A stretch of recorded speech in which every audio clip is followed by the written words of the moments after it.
कल अपन देख रहे थे कि सम्यक दृष्टि जीव कौन है और उसके विषय में कहा गया था कि जो जिनेंद्र भगवान ने कहा है, गणधर परमेष्ठियों ने जिसके लिए गुंथित किया है, लिखा है, अन्य अन्य परंपरा के आचार्यों ने जिसे निबद्ध किया है, उस बात के लिए ही जो कहता है, उसको ही जो बोलता है, वो सम्यक दृष्टि जीव है। वही मोक्ष मार्ग है, उनके द्वारा बताया उनका मार्ग ही कल्याण का पथ है। ऐसा जो बताए वो सम्यक दृष्टि जीव है। और जो ऐसा नहीं करे वो मिथ्या दृष्टि जीव है। ऐसा यहाँ पर तीसरी गाथा में कहते हैं। मदिसुरणाय बलेन दु सत्संगम लोल्यते जिनोत्तिष्ठम् जो सोमोदि कुदिठी रामोदि जिणमग्गलग्गरवो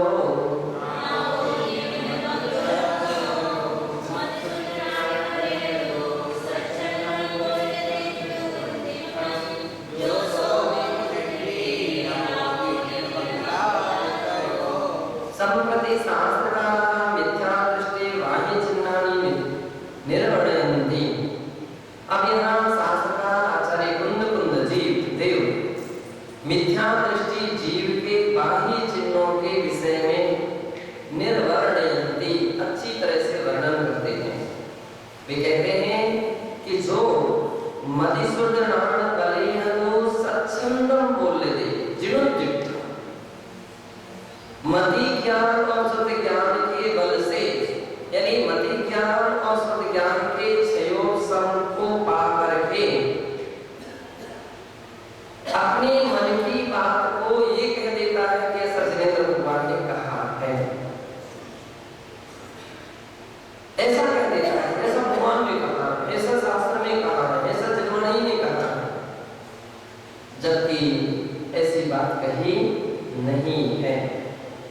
आज अपन देख रहे हैं प्रायः जगत के ऐसे बहुत सारे प्राणी मिलेंगे कि जिन्होंने इतने शास्त्र के स्वाध्याय भी नहीं किया, क्यों कहें। कई बार ऐसा देखा जाता है कि उस ग्रंथ को तो उसने देखा भी नहीं, तो कह देते धवला जी ने ऐसा लिखा, अरे तुमने धवला पढ़ा नहीं, धवला पढ़ा नहीं, देखा नहीं, गौमर साहब जी जबकि उसके विषय में उनसे जानकारी ले लें, क्या आपने पढ़ा है क्या, देखा है क्या, पढ़ाई नहीं। जिसने ग्रंथ नहीं पढ़े तो उसके विषय में अपनी मान्यता रख देना इस जिनवाणी के प्रति सबसे बड़ी अवज्ञा है, अनादर है, अवर्ण बात है, अवर्ण बात है। कि क्यों आपकी बात तो गलत हो सकती है, आपका अपना विचार है, लेकिन जिनवाणी कभी गलत नहीं होती। एक आपका विश्वास है, जिनवाणी शास्त्र के एक एक अक्षर प्रमाणित होते हैं, जिनवाणी कभी गलत नहीं हो सकती। तो जिनवाणी के अनुसार अपना चिंतन विचार मंथन कथन करे, लेखन करे, वो तो बिल्कुल सही है। और जो जिनवाणी के अनुसार नहीं, अपने हिसाब से जिनवाणी को अध्ययन करते हैं, लेखन मंथन व्याख्यान करते हैं, यही जिनवाणी के साथ सबसे बड़ी अवज्ञा करना है। बताओ, नकली नंबर 2 की वस्तु में और व्यक्ति नंबर 1 का लेबल लगाना चाहता है। आपका चिंतन नंबर 2 का हो सकता है, और ऐसा भगवान ने कहा, भगवान के उसमें मोहर लगाना चाहते हैं। ऐसा शास्त्र में कहा, ऐसा तो शास्त्र के नाम से मोहर लगा देते हैं। ऐसा आचार्य ने कहा, तो आचार्य के नाम की मोहर लगा देते हैं। कितनी बड़ी, कितने सारे लोग ऐसे रहते हैं, ना अच्छी तरह से अध्ययन करते हैं, ना अच्छी तरह से पढ़ते हैं, ना अच्छी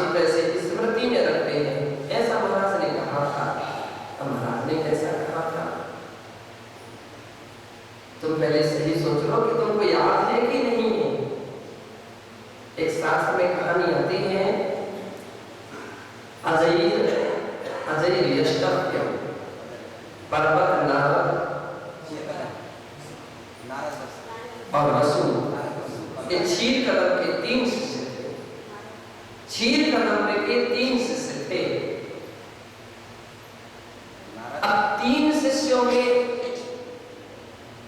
पर्वत जो नाम का शिष्य था, यद्यपि क्षीर कदम्ब का ही पुत्र था और बिल्कुल क्षयोत्सव ज्यादा नहीं था और इतनी स्मृति भी नहीं थी,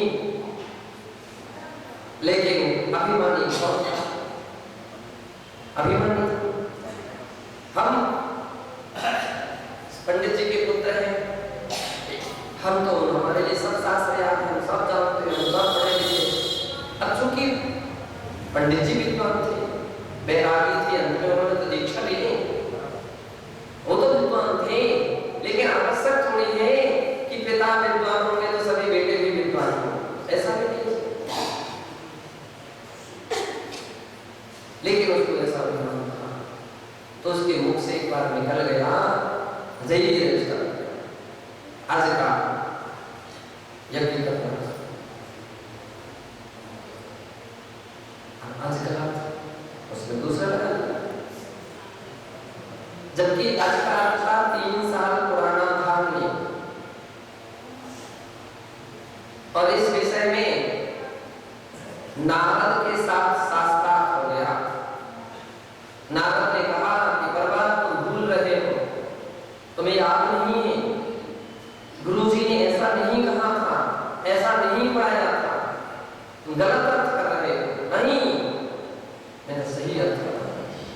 व्यक्ति के अंदर में नम्रता हो तो सब कुछ सरलता से व्यक्ति पार हो जाते हैं। हमने आज तक देखा, घास के लिए कोई भी तूफान उसके लिए गिरा नहीं सकता, परास्त नहीं कर सकता घास के। लेकिन अभिमान बांस की तरह जिसके लिए अभिमान होता है वो कभी टिक नहीं पाया, छोटी सी भी चोटी ने धराशायी। अभिमान कभी नहीं होना चाहिए, नम्रता रखो और सत्य की नम्र व्यक्ति जिनवाणी की सम्मान रख लेगा, आदम का सम्मान रख लेगा, भगवान की और गुरु का सम्मान रखेगा। सेव समय अपना सेव सब आज ऐसा है, कल पता नहीं है।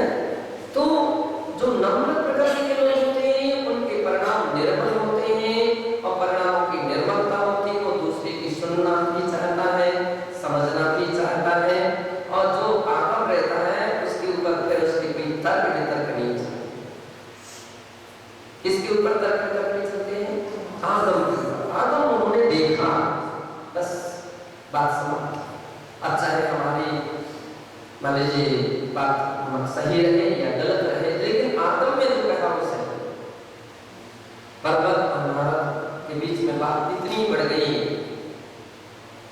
कि वो तो पर्वत की बड़ी हंसी होने लगी, तो उसको बड़ा दुख हुआ, बड़ा कष्ट हुआ। उसने जाकर के अपनी माँ से सारी बात कही, क्योंकि निर्णय किया गया कि अगर ऐसा है तो अब तीसरे भी तो अपने पास अपने साथी थे और राजा बसु थे, तो बसु से अपन इस बात का निर्णय लेंगे कि दोनों में किसकी बात सत्य है।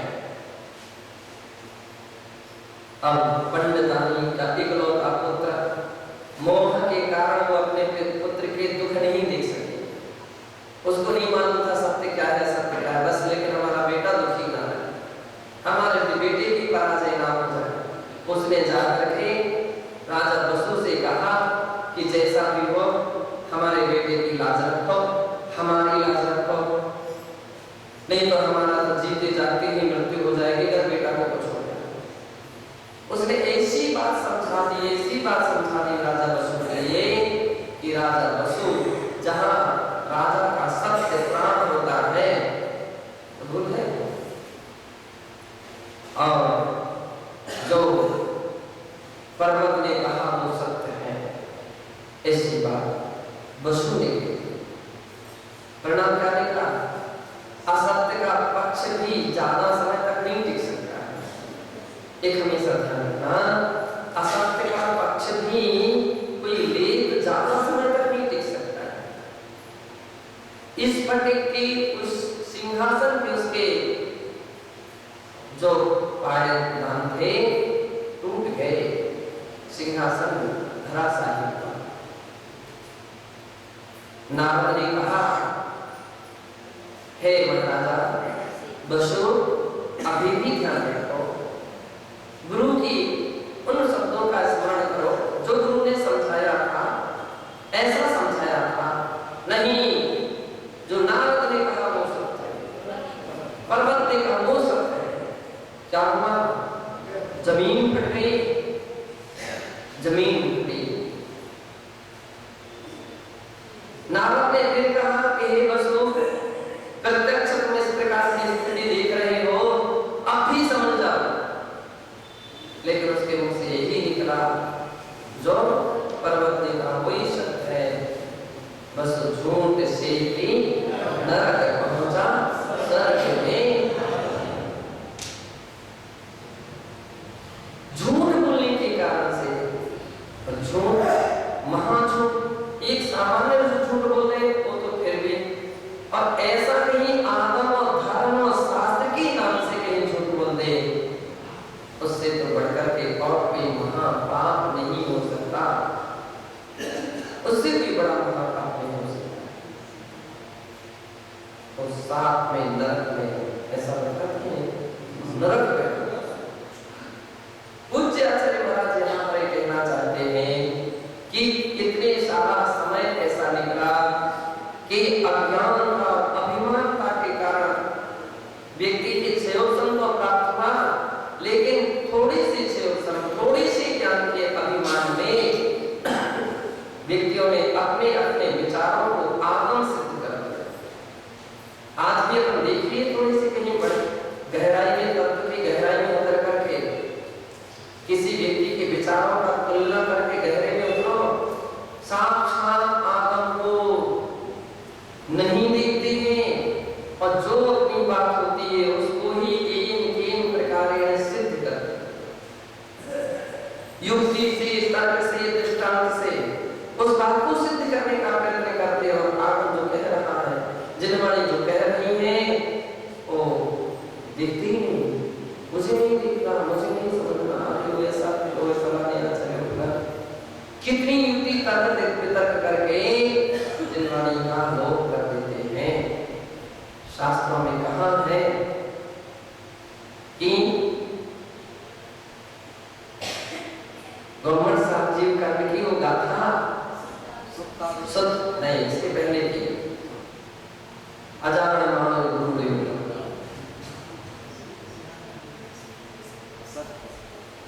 कहते हैं अविठम अणुविठम,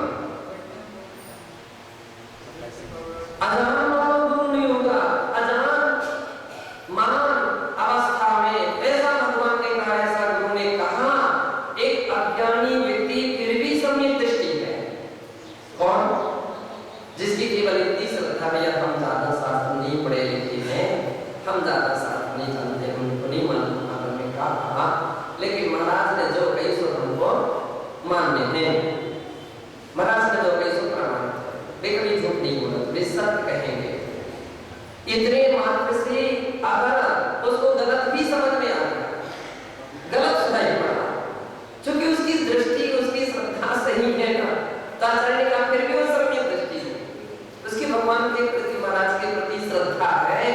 इसलिए वो कह रहा है कि महाराज ने कहा तत्व 5 होते हैं, हम उसे याद रखें, तत्व 5 होते हैं, तत्व 5 होते हैं। हमने अपने काम से सुनी है, हम किसी की नहीं मानते। ऐसे लोग भी देखे जा सकते, आज्ञा सम्यक, उन अपने महाराज से उनको विश्वास है।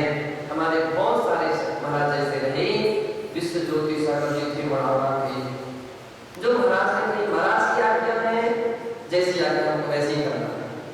महाराज कह रहे हैं कि उपासना करो, महाराज कह रहे हैं कि तुम कह रहे हो, बोले महाराज नहीं कहे, अब तो महाराज की बात मानो, तीसरी की बात ना करो। अब ऐसे कोई व्यक्ति कह दी कि कोई सुनाई कम पड़ा, उनको समझ में कम आया, आग शोर था या जैसा भी था, उनको आ गया समझ में कि तत्व 7 होते, 7 तत्व महाराज ने कहा, और उनको सुनाई पड़ा कि तत्व 5। तो भी शास्त्र कहते हैं वो सम्यक दृष्टि जीव है।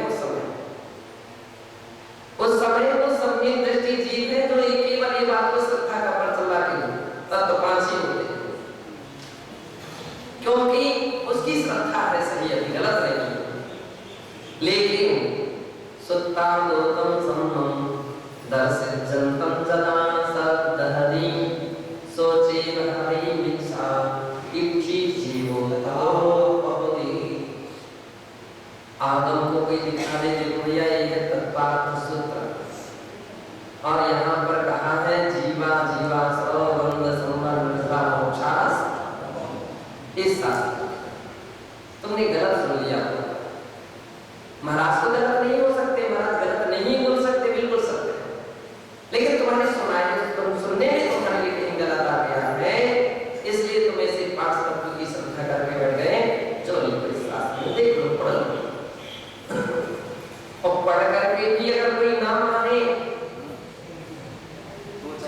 उस आत्म के प्रमाण को देख करके भी कोई ना माने, तो समझ लीजिए उसी समय से वो मिथ्या दृष्टि जीव है, उसी समय से।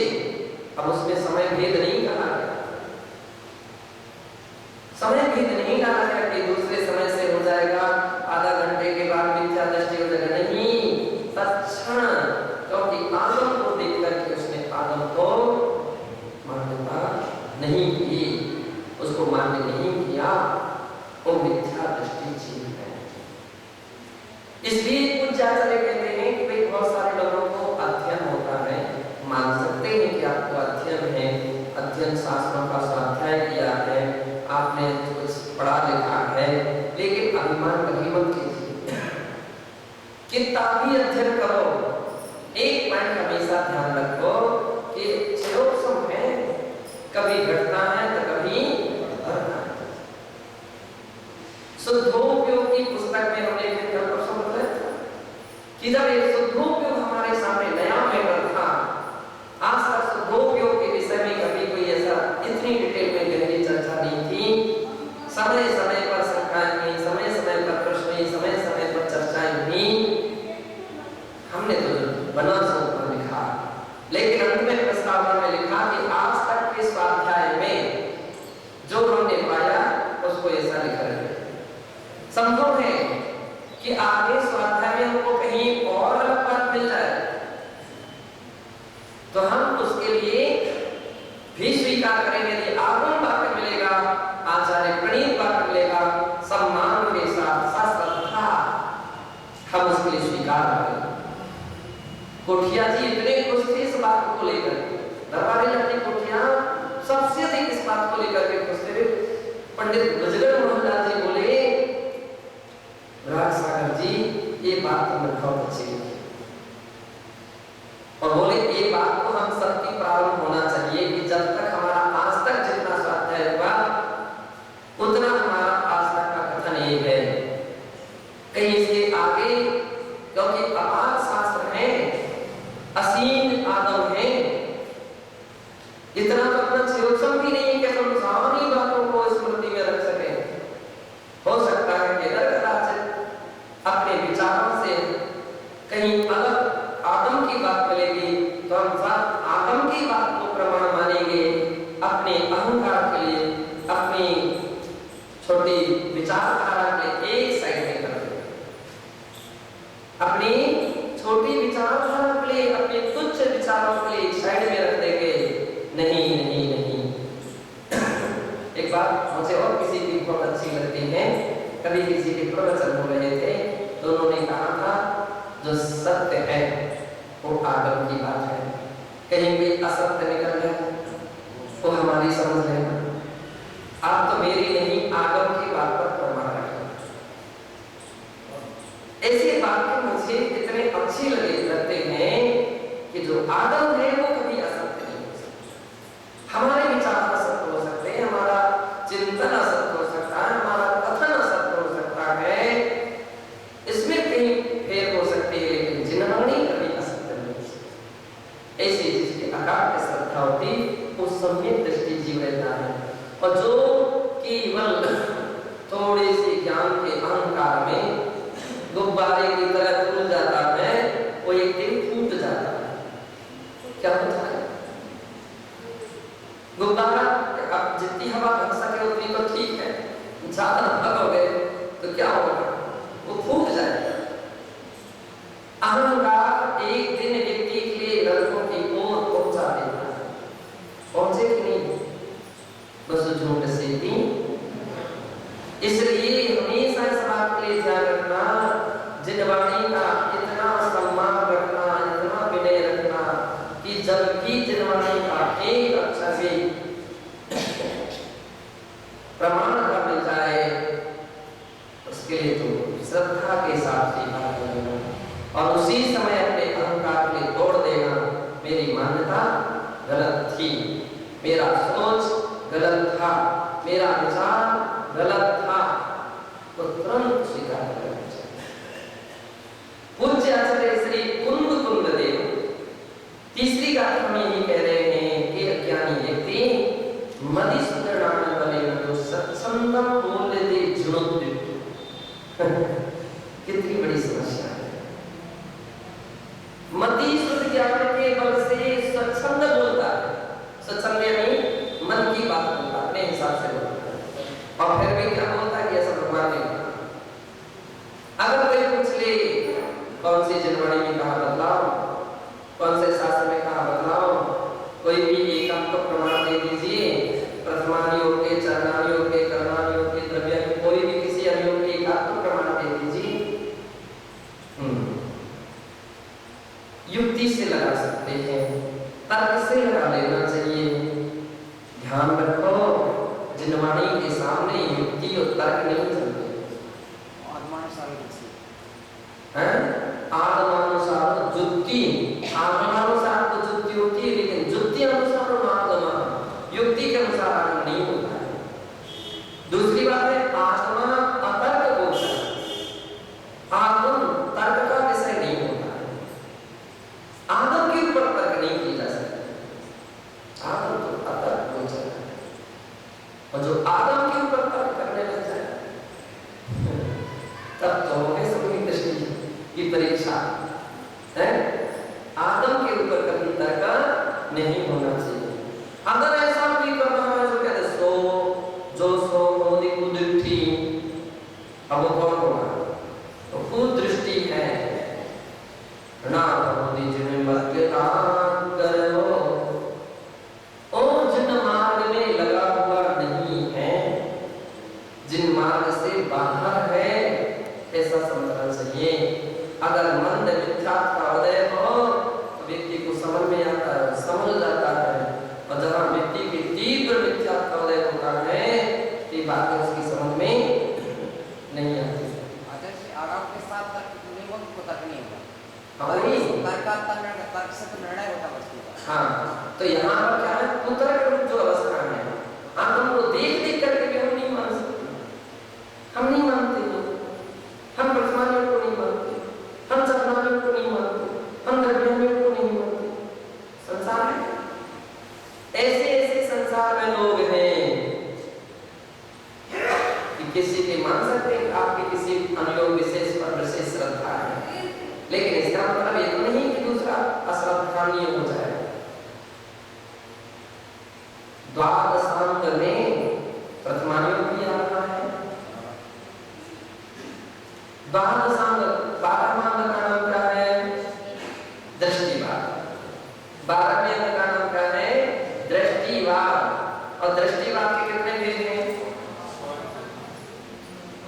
सुनाओ महाराज, आज्ञानी कौन से अध्ययन सागर दृष्टिवाद के भेद कितने हैं, नहीं, दृष्टिवाद के 12वें अंग के भेद कितने हैं, प्रथमान्योग, शूलिका, पूर्वगत, सूत्र, परिकर, ये 5 भेद हैं। परिक्रमा, पूर्व, शूलिका, सूत्र, प्रथमान्योग, परिकर।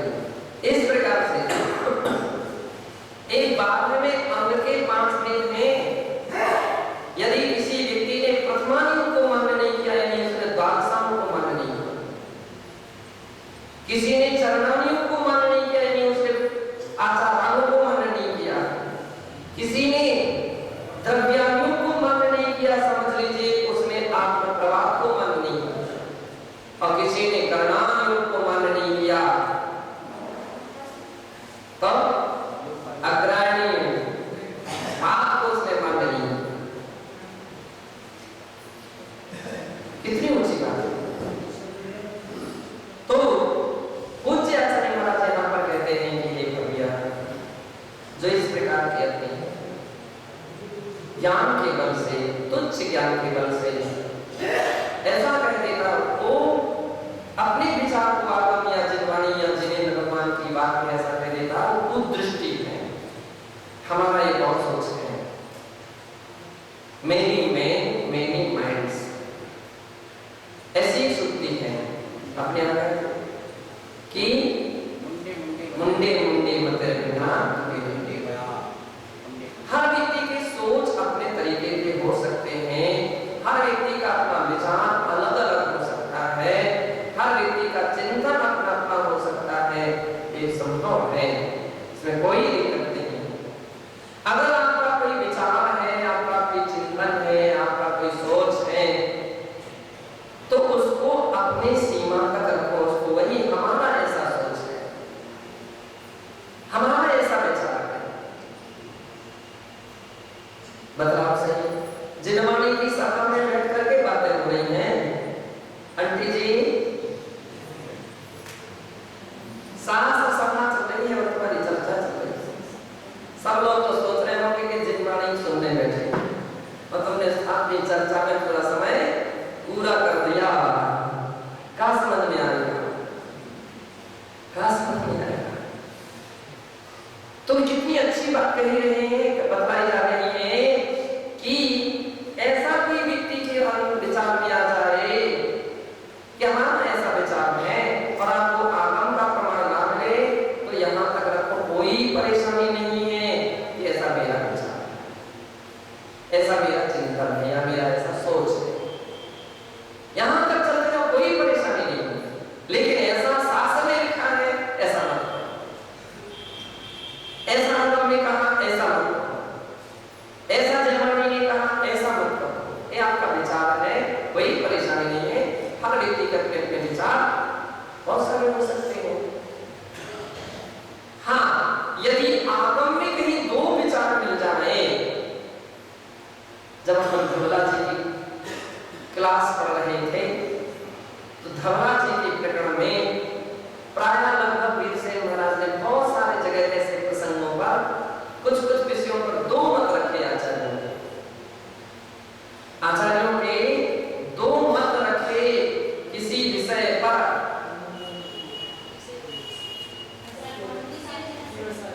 कसाय पाठ में क्या कहा? अनंतानुबंधी की संयोजना का प्रारंभक सातवां स्थान पर ये चौथा स्थान। अब वीरसेन महाराज जी का करता, अब उनके लिए, क्योंकि एक और पुष्पदंत भूतबली वो भी प्रकांड विद्वान आचार्य है, और एक और गुणभद्र महाराज, गुणधर महाराज वो भी प्रकांड विद्वान है। धन्य है वीरसेन महाराज के लिए। वीरसेन महाराज से दो आचार्यों के जब दो मत देखते हैं, तो जितना बनता है उतना को प्रमाण देने का प्रयास करते हैं, और जब उनसे कहीं इससे बाहर काम हो जाता है तो वो बोल देते हैं इसके निर्णय में एलाचार्य जिह्वा ना हिलना चाहिए। एलाचार्य यानी मेरी जिह्वा नहीं हिल सकती है कि इनका सत्य है कि इनका असत्य है, कि इनका असत्य है कि उनका असत्य है। क्यों? निर्ग्रंथाचार्य वाक्यम, निर्ग्रंथाचार्य विद्वानाचार्य के वाक्य हैं, और उन निर्ग्रंथ के वाक्यों का हम निर्णय दें, तो वीरसेन स्वामी कहते हैं कि मैं उसका निर्णय नहीं दे सकता। धन्य उन वीरसेन महाराज के लिए जिनके विषय में कहा कि जिन्होंने टीका में तो बाल की खाल निकाली है, और जिनसेन महाराज ने महापुराण के अंदर में वीरसेन महाराज की स्तुति लिखते हुए कहा कि वे कलिकाल सर्वज्ञ हैं, जिसको सर्वज्ञ के विषय में अगर संदेश हो तो वीरसेन से मिले। हरिवंश स्वामी का महावीर की तरह जिनके वचन है, ऐसे वीरसेन महाराज वे इतने ज्ञान प्रकांड विद्वान जिन्होंने धवला जी की जय धवला महाधवला 72,000 श्लोक प्रमाण धवला जी का लिखी, 72,000 श्लोक प्रमाण एक आचार्य एक विद्वान के लिखने वाला। आप इतिहास के पन्ने को देखें, बताते हैं कि महाभारत की टीका पहले 60,000 श्लोक प्रमाण थी। कितनी थी? 60,000 श्लोक प्रमाण। हिंदू समुदाय में ऐसा ऐतिहासिक पुस्तकों में होता है, लेकिन उसको 4 विद्वानों ने मिलकर के बनाया, किसी एक विद्वान का ग्रंथ नहीं, 4 विद्वानों ने, 4 यानी साधुओं ने, संतों ने, ऋषियों ने मिलकर के बनाया। लेकिन 72,000 श्लोक प्रमाण अकेली धवला जी का वीरसेन महाराज ने लिखे गए। और फिर जय धवला महाधवला, हम गौरव है हमारे लिए हमारे आचार्यों को ऐसे महान प्रकांड विद्वानों की विद्वत्ता को देख करके। और ऐसे महान आचार्य कहते हैं कि मेरी जिह्वा नहीं हिल सकती है, क्यों? निर्ग्रंथ वाक्यम, निर्ग्रंथ वाक्य है और इसका निर्णय तो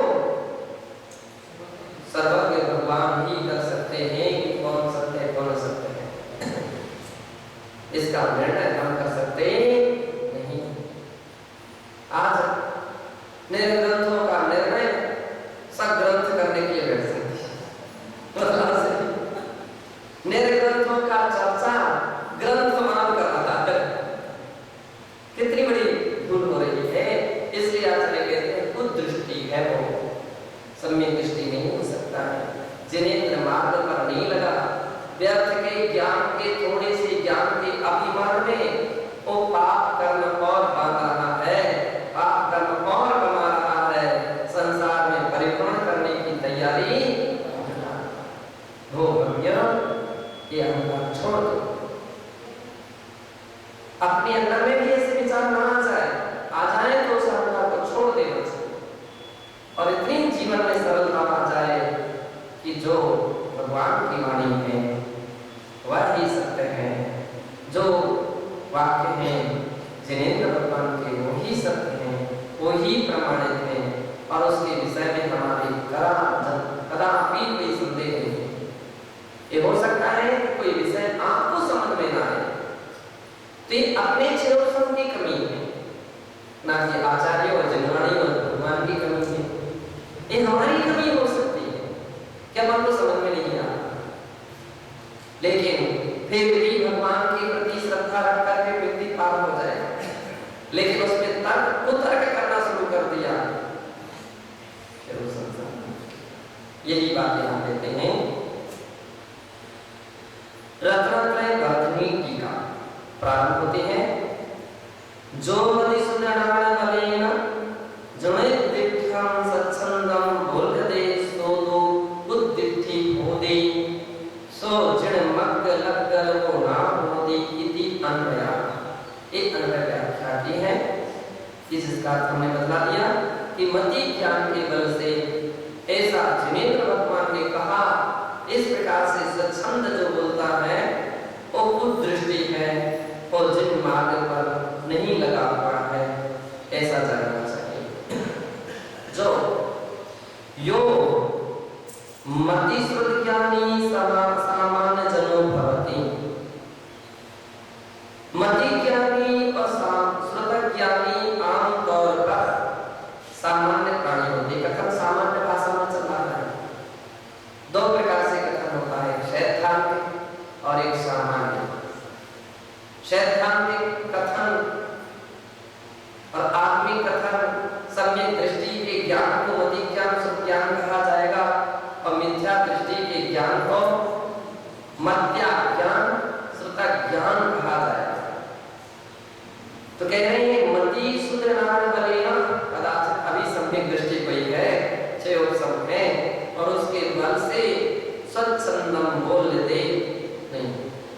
सा जिनोत्तिष्ठं जिनेन्द्र उत्तिष्ठं जिनेन्द्रेण वीतरागेण सर्वज्ञेन यत् उत्तिष्ठं जिन प्रवचनं जिन सिद्धांतं चेत्यर्था। अपने ज्ञान के बल से कह रहा है कि जिनेन्द्र भगवान ने, वीतराग भगवान ने, सर्वज्ञ ने जो कहा है वह जिन वचन जिन सिद्धांत तत् मधुसूदनान बलेन मति श्रुत ज्ञान बलेन सत्संगम बोल देते। सत्संगम यथार्थ सिद्धांत विपरीत निरूपणम से करोति। सत्संग का अर्थ क्या है? यथार्थ श्रद्धा के बिना विपरीत मन माना, अपनी भाषा में क्या कह देते हैं? मन माना। कोई व्यक्ति उसकी निरूपण करता है वो है सत्संगम बोलना, सत्संग बोलना है।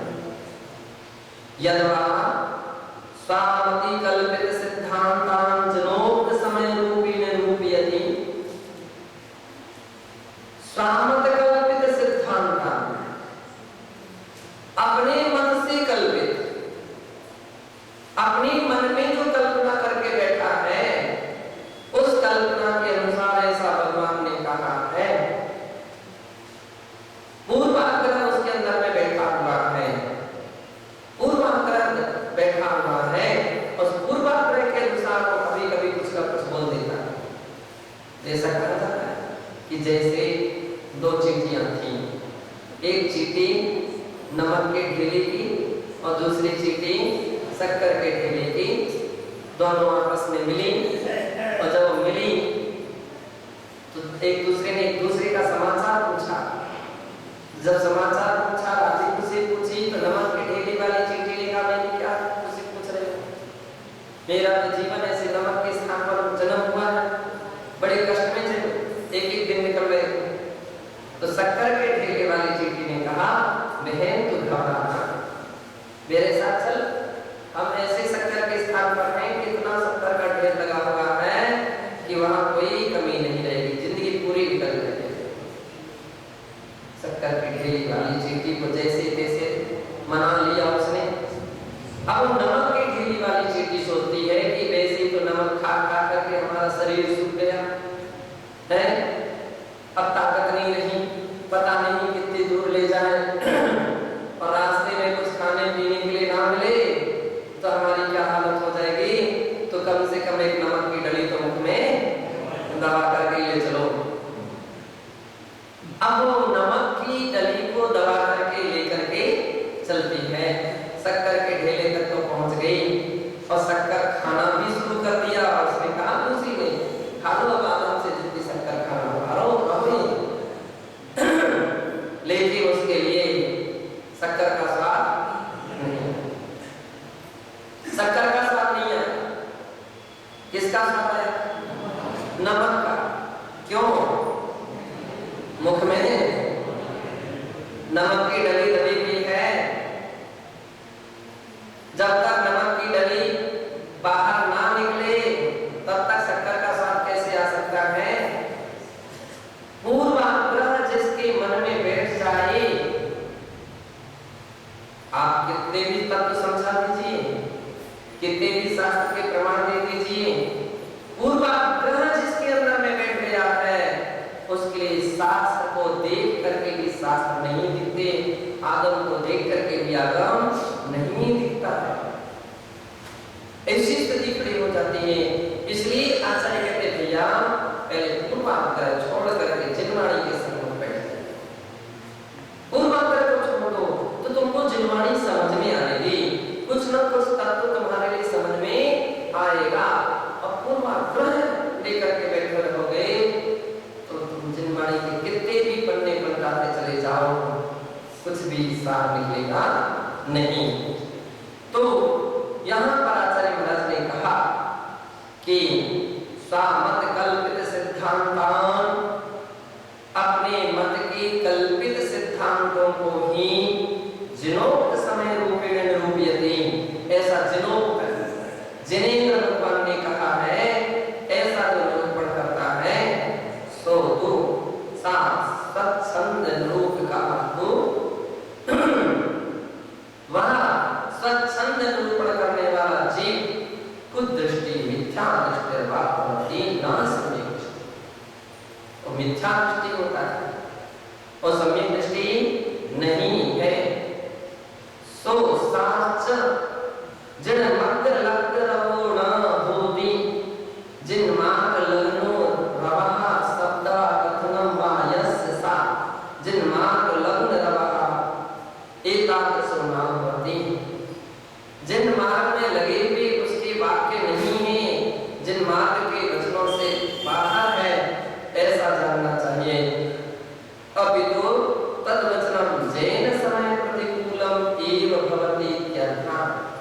उसके फिर वो वचन जैन समय यानी जिनागम के प्रतिकूल ही है, ऐसा जानना चाहिए।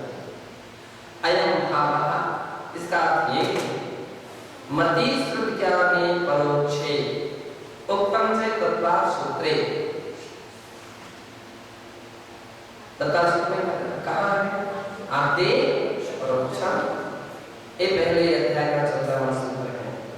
तदिंद्रिया इंद्रिय निमित्तम, अब वो मति ज्ञान जो है वो इंद्रिय और अनिंद्रिय के निमित्तक होता है।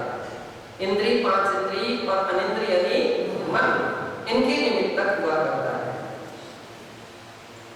ऐसा पहले अध्याय के 11वें सूत्र में कहा आदि परोक्षम, आदि के दो ज्ञान जो है परोक्ष राजवाद के से विशदीकृतम, और इस सूत्र की विशद व्याख्या राजवाद के पहले अध्याय के 11वें सूत्र के 6वें वार्तिक में की गई है। वहां कहा उपात्तानुपात्त परप्राधान्याद आगमः परोक्षम, अर्थात उपात्त और अनुपात्त इंद्रियां और मन तथा उपात्त प्रकाश आदि उपदेश आदि के प्राप्त होने पर की प्रधानता से जो होने वाला ज्ञान है, उपात्तानि इंद्रियाणि मनस्य, उपात्त किसे कहते हैं?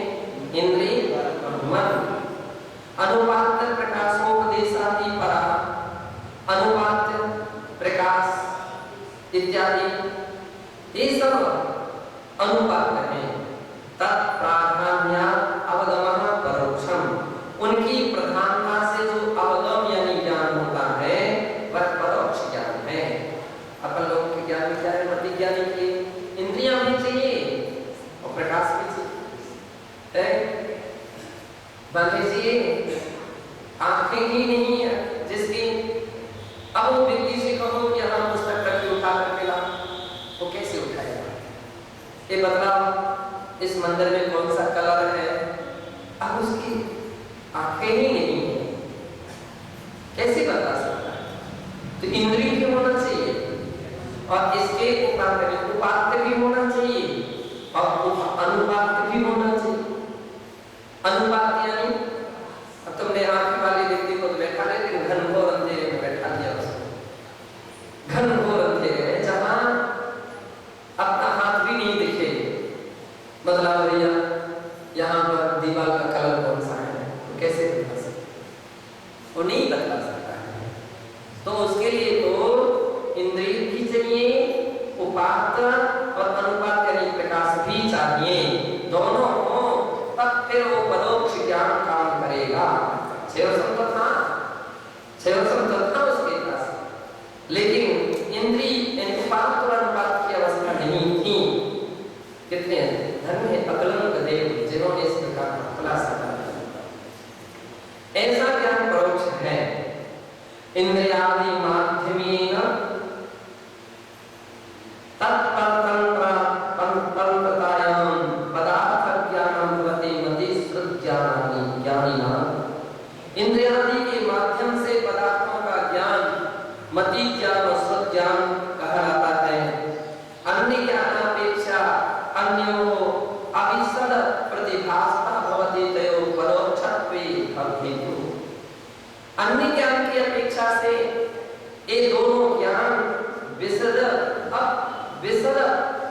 प्रतिभासता भवति, इनका अविशद प्रतिभासता भवति, पूर्ण रूपेण निर्मलता नहीं हो सकती, इसलिए इन्हें परोक्ष ऐसा कहा गया। एवं परोक्ष ज्ञान संपन्नोपि जीवः श्रुतमदं करोति। इस प्रकार से परोक्ष ज्ञान से संपन्न जीव श्रुतमदं करोति, श्रुत ज्ञान का मद, श्रुत ज्ञान का ही अभिमान करता है कि अहम ज्ञानी, मैं ज्ञानी हूँ, सकल शास्त्रज्ञ, संपूर्ण शास्त्रों का ज्ञाता हूँ, अन्य च अज्ञानिनः, और संसार में अन्य जितने भी प्राणी हैं वे सभी अज्ञानी हैं। अहम मेव यथार्थज्ञः, मैं ही यथार्थ तत्व को जानने वाला हूँ, इत्यादि चिंतनं श्रुतमदं तस्य प्रकटयति। इत्यादि चिंतन, इस प्रकार की चर्चा वार्ता और ऐसे कोई विचार व्यक्ति के श्रुत अभिमान को प्रकट करते हैं। मैं इतना क्या, मैंने इतनी पुस्तक पढ़ी, मैंने इतने शास्त्र पढ़े, मैंने इतना समझा, मैंने ऐसा समझा, मैं तो रोज स्वाध्याय करता हूँ, मैं रोज अध्ययन करता हूँ, कंठस्थ करता हूँ। भैया ये अभिमान की बात है। किसकी बात है? अभिमान की। आचार्य कहते हैं कि ये सभी क्या है? श्रुतमदं तस्य प्रकटयति, उसकी भाषा उसके श्रुत ज्ञान के अभिमान को प्रकट करती है। किंच मिथ्या दृष्टिषु कश्चित्, बहु शास्त्रज्ञों भी